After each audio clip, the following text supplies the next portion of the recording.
नमस्कार. श्री स्वामी समर्थ सर्वांना. आज आपण अतिशय महत्त्वाची माहिती बघणार आहोत. चैत्र पौर्णिमेसंबंधित आहे.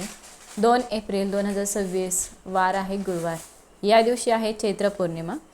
पौर्णिमा ही प्रत्येक महिन्याला येत असते आणि प्रत्येक महिन्याची पौर्णिमा जी आहे ती खूप विशेष मानली जाते. तर बघा, पौर्णिमेचा जर तुम्ही विचार केला असेल तर पौर्णिमेच्या दिवशी दत्त महाराजांचा जन्म झाला. तसेच ही पौर्णिमा गुरुवारी देखील आली आहे, त्यामुळे तिचे महत्त्व देखील दुप्पट वाढले आहे. तसेच अन्नपूर्णा मातेचा जन्म देखील पौर्णिमेच्या दिवशीच झालेला आहे. हनुमानाचा जन्म देखील पौर्णिमेच्या दिवशीच झालेला आहे.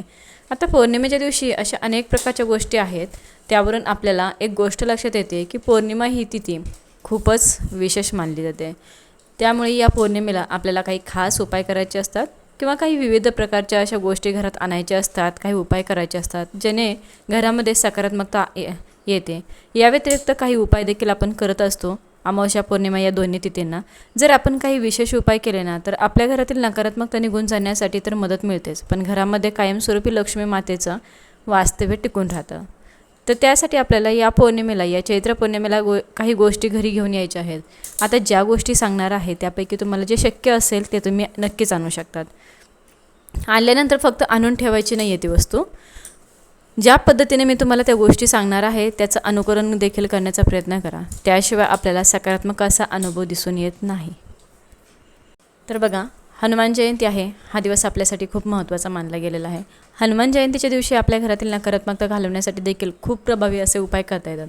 आता पौर्णिमा तिथी माता लक्ष्मीला समर्पित आहे, त्यामुळे पौर्णिमेला माता लक्ष्मीला प्रसन्न करून घेण्यासाठी आपल्याला काही गोष्टी आणायच्या आहेत. त्यातली सगळ्यात पहिली गोष्ट म्हणजे श्रीयंत्र. बऱ्याच घरांमध्ये श्रीयंत्र आलेलं आहे, पण तरीही क्वचित अजूनही काहींकडे नसेल तर तुम्ही श्रीयंत्र नक्कीच घरी घेऊन येऊ शकतात. मग बरेच जण म्हणतात की एवढ्या महागड्या वस्तू घरात आणल्यानं थोडी ना आर्थिक परिस्थिती सुधारते का, पैशाचा पाऊस पडतो, आधीच आम्ही आर्थिक अडचणीत आहोत आणि तुम्ही अजूनही हे करायला सांगतात. ते कितपत योग्य आहे तर बघा, तुमच्या परिस्थितीला अनुसरण म्हणणं बरोबर असलं तरीही आपण आपल्या स्वतःसाठी विविध प्रकारचा खर्च तर करतच असतो. मग देवासाठी आपण अशा प्रकारचा विचार का म्हणून करत नाही? तर काही गोष्टी घरात आणल्यानं 100% सकारात्मक प्रभाव पडत असतो. पण कधी जेव्हा आपण त्या गोष्टी आणल्यानंतर त्याच्या ज्या काही पूजाविधी असतात त्या आपण करतो, त्याचे जे नियम असतात ते आपण जेव्हा पाळतो तेव्हाच खऱ्या अर्थाने आपल्याला त्याची प्रचिती येत असते. श्रीयंत्र हे माता लक्ष्मीचं, विष्णू भगवानांचं आसन मानलं जातं आणि हे आपल्या घरामध्ये असायलाच हवं. तर श्रीयंत्र तुम्हाला जिथे कुठे पूजा साहित्याचं दुकान असेल त्या पूजा साहित्य किंवा केंद्रामधून तुम्ही, दिंडोरी केंद्रातून तुम्ही ऑर्डर केलं तरी चालेल. जे केंद्र आहे तिथून जरी तुम्ही ऑनलाईन मागवलं तरी पण चालतं. तर अशा पद्धतीने तुम्ही श्रीयंत्र घेऊ शकतात. फक्त श्रीयंत्र हे भरीव घ्यायचं आहे. बऱ्याच ठिकाणी डुप्लिकेट देखील विकलं जात आहे, जे की आतून पोकळ असतं, त्याला काही अर्थ नाही. म्हणून घेताना व्यवस्थित पाहूनच घ्यायचं. श्रीयंत्र घरी आणल्यानंतर त्याची प्राणप्रतिष्ठा करायची आहे, कुंकुमार्चन करायचं आहे, प्रथमतः अभिषेक करायचा आहे, कुंकुमार्चन करायचं आहे, सगळी विधी असती दिलेली. तर बघा, पण त्या पद्धतीने तुम्हाला करता येईल. आणि त्यानंतर आपल्याला कुंकुमार्चन देखील असं करायचं, हे देखील त्यामध्ये सविस्तररित्या पुस्तकामध्ये सांगितलेलं असतं आणि नित्यसेवेच्या पुस्तकात पण सांगितलेलं आहे. तुम्हाला जर पुस्तक कुठे मिळालं नाही तर तुम्ही आपल्या देखील चॅनलवरती सर्च करू शकतात की कशा पद्धतीने आपल्याला ह्या गोष्टी करायच्या आहेत. आता त्यानंतरची जी दुसरी महत्त्वाची गोष्ट आहे ती म्हणजे काय, तर शंख अजूनही जर तुमच्या देवघरामध्ये नसेल तर शंखाची स्थापना देवघरामध्ये लवकरात लवकर करा. शंख लक्ष्मीचा भाव आहे. आपण जेव्हा देवघरामध्ये शंखाची स्थापना करतो तेव्हा माता लक्ष्मी प्रसन्न होत असते. कारण की तुम्ही भगवान विष्णूंचा जरी फोटो बघितला, भगवान विष्णूंच्या फोटोमध्ये बघा, त्यांच्या हातामध्ये नेहमी तुम्हाला शंख दिसतो. म्हणूनच या शंखाला असं विशेष महत्त्व आहे. आणि हा शंख जेव्हा आपण घरामध्ये ठेवतो आणि दर गुरुवारी या शंखाच्या साह्याने भगवान विष्णूंना, म्हणजे आपल्या बाळकृष्णाच्या मूर्तीवर किंवा स्वामींच्या मूर्तीवर अभिषेक करतो तेव्हा आपल्या आर्थिक अडचणी तर सुटतातच. तशा पद्धतीने अभिषेक केल्यामुळे भगवान विष्णू प्रसन्न होत असतात, आपल्याला भरभरून आशीर्वाद देखील देतात. तर ह्या काही गोष्टी आज केल्या आणि उद्या लगेच काहीतरी आपल्या आयुष्यात खूप मोठा चमत्कार घडेल किंवा पैशाचा पाऊस पडेल असं काही होणार नाही. त्यामध्ये सातत्य असणं आणि सगळ्यात महत्त्वाचं म्हणजे विश्वास असणं तितकंच गरजेचं असतं. उद्या आहे परवा आहे गुरुवारी हनुमान जयंती आणि हनुमान जयंतीनिमित्त आपल्याला हनुमान चालीसा आणायची आहे.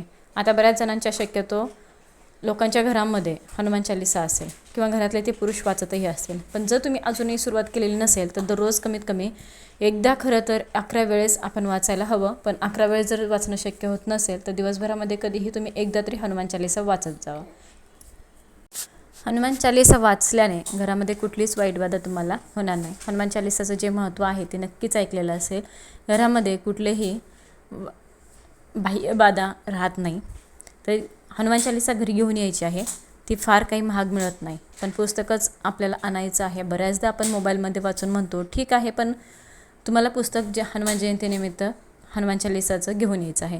दररोज घरामध्ये वाचायला लहान मुलं असतील तर त्यांना घेऊन बसा, त्यांच्या सोबतीने वाचा, जेणेकरून त्यांना देखील हनुमानाचं जे बळ आहे त्यांना प्राप्त होईल. तर लहान मुलांना कुणाचीही वाईट बाधा होणार नाही, दृष्ट लागणार नाही, नजरदृष्टी लागणार नाही. तर या गोष्टी आपण करून बघा, सकारात्मक असा अनुभव नक्कीच मिळतो. हनुमानाला महाबली म्हटलेलं आहे. त्यामुळे महाबलीची सेवा जर आपण लहान मुलांना घेऊन केली तर त्यांना कुठलीच वाईट शक्ती कधीच त्रास देऊ शकत नाही. कारण हनुमान चालीसामध्ये अक्षरशः तसं वर्णन केलेलं आहे. त्यानंतरची पुढची गोष्ट म्हणजे कमलगट्ट्याची माळ.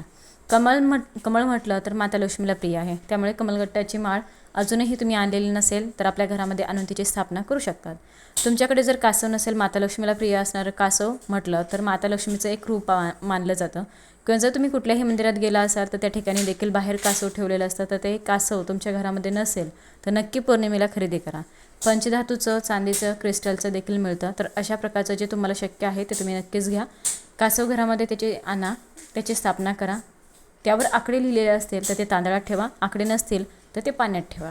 बऱ्याच ठिकाणी तुम्ही उत्तर दिशेला क्रिस्टलचं कासव ठेवलेलं पाहिलं असेल. तर वास्तुशास्त्रानुसार तुमच्याकडे मोठ्या साईजमध्ये जर क्रिस्टलचं कासव असेल तर उत्तर दिशेला देखील ठेवू शकतात. फक्त एवढंच करा की आपण त्यामध्ये जर पाणी वगैरे ठेवलेलं असेल तर ते दिवसाआड बदलायचं आहे, घाण होऊ द्यायचं नाही. आणि जर कासव पंचधातूचं देवघरात ठेवलं असेल तर दर पौर्णिमेला त्याची पूजा करणं गरजेचं आहे.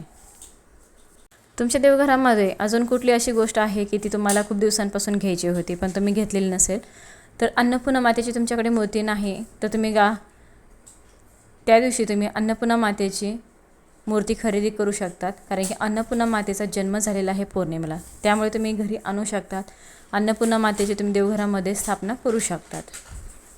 आपल्या देवघरामध्ये अन्नपूर्णा माता, गणपती बाप्पा, भगवान शंकराची पिंड आणि बाळकृष्ण हे 4 देव तर असायलाच हवेत.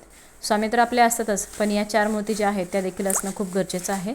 म्हणून तुम्ही अजूनही अन्नपूर्णा मातेची जर मूर्ती आणलेली नसेल तर ती आवर्जून पौर्णिमेच्या दिवशी घेऊन या, तिची प्राणप्रतिष्ठा करा.